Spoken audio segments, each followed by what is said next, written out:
নাটোরের সরকারি প্রাথমিক বিদ্যালয়ের সহকারী শিক্ষকদের 10ম গ্রেডে উন্নতিকরণের দাবিতে মানববন্ধন ও পরে ডিসি কার্যালয়ে স্মারকলিপি প্রদান অনুষ্ঠিত হয়েছে।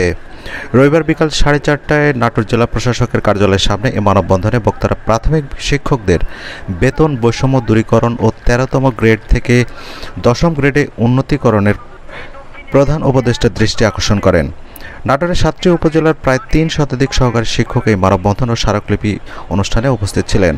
মানববন্ধনে বক্তব্য প্রদান করেন সহকারী প্রাথমিক শিক্ষকদের 10ম গ্রেডে বাস্তবায়নের আন্দোলনের সমন্বয়ক, কেশবপুর সরকারি প্রাথমিক বিদ্যালয়ের সহকারী শিক্ষক সেলিম শেখ ও নেপালদিঘি সরকারি প্রাথমিক বিদ্যালয়ের সহকারী শিক্ষক গোলাম মোক্তাদির চৌধুরী।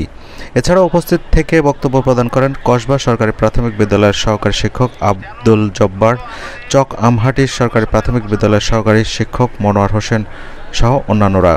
অনুষ্ঠানে বক্তারা জাতির কারিগর সহকারী প্রাথমিক বিদ্যালয়ের শিক্ষকদের ন্যায্য দাবি আদায়ের সবার দৃষ্টি আকর্ষণ করেন।